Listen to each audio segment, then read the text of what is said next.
Bonjour à tous, bienvenue dans cette vidéo tuto, ça faisait longtemps. Aujourd'hui on va parler de publicité Facebook et un point en particulier, on va parler des intérêts. Alors comment cibler les intérêts de vos prospects dans Facebook.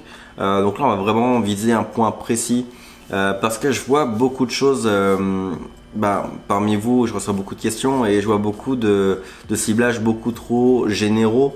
Et souvent, c'est un problème d'imagination ou ça peut être un problème de, on ne sait pas quel mot chercher, etc. Là, je vais vous montrer comment fonctionne l'outil. Il y a des suggestions qui sont pas mal. On peut parcourir des suggestions de Facebook.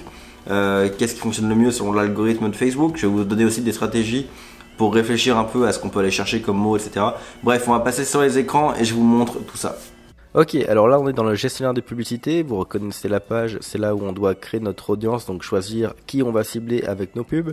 Pour le moment j'ai rien pris de bien particulier, j'ai juste mis que je suis au Québec et je cible tout le monde au Québec, donc on est à 5,7 millions de personnes ici, et ce qui nous intéresse c'est un peu plus bas, c'est dans le ciblage avancé. On va voir ensemble comment utiliser cet outil là, et on va commencer, alors... Ici avec le premier champ, vous reconnaissez globalement, généralement la majorité des personnes qui font de la pub Facebook se contentent de cliquer ici et de rentrer un mot comme mariage ou golf ou tennis par exemple et d'aller chercher les gens qui sont reliés à ce mot là. En fait il y a plus de possibilités que ça et je tenais à vous le démontrer aujourd'hui. La première possibilité alternative que j'aimerais vous montrer, c'est quelque chose qui est très peu utilisé, je trouve ça dommage, c'est l'outil Parcourir qui est à droite. Dans l'outil Parcourir, on nous offre en fait des possibilités de mots-clés là où Facebook est très performant au niveau de son algorithme. Et donc c'est dommage de ne pas l'utiliser parce que là-dessus ça fonctionne vraiment très bien. Dans Parcourir, il y a trois grandes familles principales d'informations. La première, c'est les données démographiques. Alors les données démographiques, c'est toutes les informations sur la situation actuelle de quelqu'un en tant que personne. Donc ça se rapproche un peu des statistiques qu'on a, vous savez, dans les pays quand on fait des recensements, etc. On a quelques infos qui sont là-dedans. Typiquement, on a les infos plutôt côté pro, donc les études, les formations, le boulot, les revenus, les finances, etc. On a aussi tout ce qui est plus perso, donc la famille, la situation amoureuse, ce qui est marié, célibataire, en couple, etc. On a, est-ce que ce sont des parents, des grands-parents, bref, toute la situation actuelle, professionnelle et personnelle de quelqu'un. Dans la deuxième grande famille, donc dans les intérêts, on a tout ce qui concerne les centres d'intérêt des gens, donc les loisirs, les hobbies, les recherches fréquentes, les choses auxquelles ils sont abonnés, les habitudes de comportement d'achat par exemple des personnes sur internet, c'est-à-dire qu'on peut aller chercher tous ceux qui ont une habitude de faire du shopping en ligne, donc tous les intérêts, les habitudes, etc. c'est là-dedans, dans la deuxième famille, donc intérêt. Et dans comportement, là c'est un peu moins clair comme groupe, mais globalement j'appelle ça un peu des réactions aux actions des gens, c'est-à-dire que si quelqu'un va voyager, dans comportement on verra un habitué des voyages ou quelqu'un qui a voyagé dans les moins de 6 mois. On a aussi les anniversaires, donc on peut cibler tous les gens qui ont un anniversaire prévu dans les prochains jours. On a aussi, alors je vais ouvrir, on a affinité multiculturelle, vous voyez, c'est d'après les origines ethniques des gens. On a les activités numériques, donc ceux qui ont accès à Facebook régulièrement, les expatriés, bref, il y a plein de possibilités, c'est un peu fouillis là-dedans, mais il y a pas mal de possibilités aussi, il faut fouiller un peu, c'est tout. Mais disons que moi ce que je vous conseille c'est vraiment d'utiliser les trois, et d'abord mon premier conseil c'est de vraiment tous les ouvrir et tout regarder ce qu'il y a là-dedans. Vous pouvez être surpris par la précision des critères qu'on retrouve dans ces trois familles là.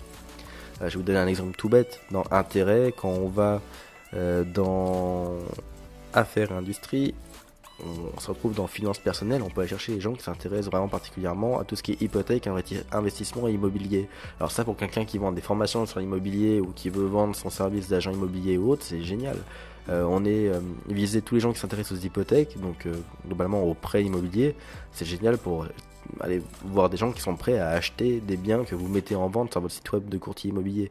Donc il y a plein de possibilités autour des intérêts qu'on trouve là-dedans. Je vais vous donner un exemple concret. On va partir du principe que, on va prendre un cas réel. Un de mes clients qui est traiteur lance un service de traiteur, mais pour les mariages, donc d'organisation de mariage. On va essayer de cibler tous les futurs mariés. Donc on va commencer par Parcourir. On va être dans données démographiques. On va aller choisir les événements marquants et on va choisir tous les jeunes fiancés. Hop là. Jeunes fiancés. Non, là c'est les jeunes mariés. Ok. nouveau fiancé. On va commencer par ça. Donc là, vous voyez, j'ai une première couche de ciblage qui est au niveau des données démographiques. Ce que je peux faire, c'est maintenant utiliser le deuxième outil de Facebook qui est suggestion, qui est très bon aussi. C'est qu'à partir des 3 mots que j'ai mis ici, Facebook va me suggérer d'autres idées.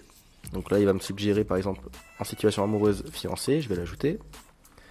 Ami de nouveau fiancé, c'est pas mal aussi. Et ensuite d'autres intérêts. Je vais me marier. Après, c'est les intérêts. On va les utiliser, mais un peu plus tard. Donc là, vous voyez, j'ai un premier ciblage. Donc, je suis descendu de 5 700 000 personnes au Québec à 160 000 personnes. On va affiner la sélection avec des intérêts. Donc, on clique sur affiner l'audience. Ce qui fait que tous les intérêts qu'on va rentrer ici dans ce champ-là vont être obligatoires en plus des premiers qui sont ici.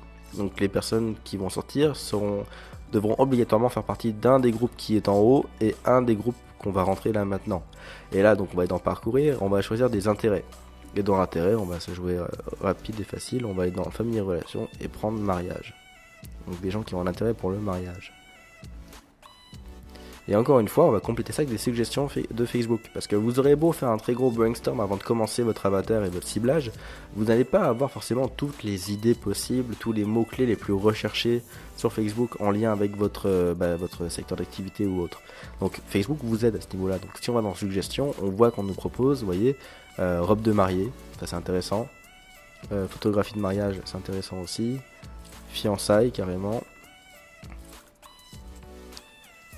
Bague de fiançailles.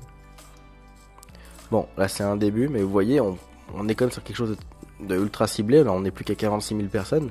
Mais bon, des gens qui se reconnaissent en tant que fiancés, jeunes fiancés, nouveaux fiancés et qui ont des intérêts pour les fiançailles, les robes de mariée, le mariage, la photographie de mariage, c'est quand même un beau ciblage.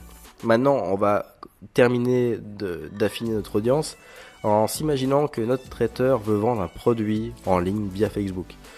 Qu'il veut uniquement des gens qui répondent aux critères qu'on vient de rentrer ici, mais qui sont en plus très motivés à acheter en ligne via Facebook, qui n'ont pas peur d'acheter en ligne via Facebook. Alors on va aller affiner, on va aller dans parcourir, dans comportement, et on va aller dans comportement d'achat, et choisir acheteur actif. Et les acheteurs actifs concrètement, donc là c'est expliqué par Facebook juste à droite, je vais vous montrer. Voilà, c'est des personnes ayant cliqué sur le bouton d'appel à l'action acheter au cours de la semaine écoulée. Donc tous ceux qui ont reçu des pubs, qui ont cliqué sur un bouton acheter, et ben, ça se retrouve là-dedans. Donc je clique dessus. Et voilà, j'ai 28 000 personnes au Québec qui correspondent à tous mes critères au niveau du mariage, d'un point de vue données démographiques, au niveau des intérêts, et qui ont déjà cliqué sur des boutons acheter sur Facebook dans la semaine qui s'est écoulée. Donc là on est sur 28 000 personnes très qualifiées que mon traiteur peut aller cibler. Et ça, on peut le faire dans quasiment tous les secteurs d'activité. Moi, je le fais quasiment avec tous les clients. C'est ultra ciblé. Ça demande des fois un peu d'imagination, mais vraiment, entre l'outil parcourir et les suggestions qui viennent après par Facebook, on peut aller assez loin. Là, je vais voir d'ailleurs ce qu'il nous propose avec acheteur actif. Bah, regardez, on pourrait acheter shopping en ligne, tiens. Et là, on passe à 44 000 personnes. Donc, des gens qui ont l'habitude d'acheter en ligne et qui ont acheté en ligne ou qui ont cliqué sur un bouton acheter sur Facebook dans la dernière semaine. On est vraiment sur un bon profil et on a 44 000 personnes au Québec, ce qui est largement de quoi faire tourner un business avec des publicités Facebook et d'être très rentable sur la campagne. Donc voilà, c'était une courte vidéo aujourd'hui, mais je trouvais ça important de vous montrer un peu plus en détail cet outil-là. Allez vous amuser dedans, ce qui est important c'est d'aller dans parcourir et de regarder tout ce que vous propose Facebook. Vous pouvez être vraiment étonné de ce que vous y trouverez. Personnellement, je m'en sers vraiment beaucoup. Regardez même dans gastronomie, on va dans cuisine, vous allez voir, il y a la cuisine de tous les pays, donc ce qui fait que peu importe le restaurant que vous voulez aider à trouver de la clientèle dans sa ville, si c'est un restaurant chinois par exemple ou italien par exemple, vous pouvez choisir tous les gens qui sont dans telle ville qui ont intérêt pour la cuisine italienne et leur envoyer des publicités, et ça va être ultra efficace. Pareil pour les restaurants sushi par exemple, vous faites cuisine japonaise, vous pouvez envoyer ça à toutes les personnes qui vivent dans la ville ou à 40 km autour du restaurant, et ça reste ultra ciblé. Donc bref, amusez-vous avec ça, allez voir un peu les idées que vous pouvez trouver là-dedans, ça peut vous donner pas mal d'idées de campagne, rien qu'en regardant un peu les intérêts les plus utilisés, les suggestions de Facebook, ça vaut la peine. Bon, alors voilà, j'espère que cette vidéo vous aura plu. Comme d'habitude, vous pouvez partager, liker, vous abonner à la chaîne. Dans les prochaines vidéos, donc il y aura un épisode de vlog qui va sortir cette semaine, peut-être même deux, si on a le temps avec Kevin de les tourner. Et puis la semaine prochaine, on va vous refaire un petit tuto, encore une fois, sur un outil de Facebook, un truc qui va vous plaire. Bref, donc abonnez-vous, manquez pas ça, et je vous dis à très bientôt.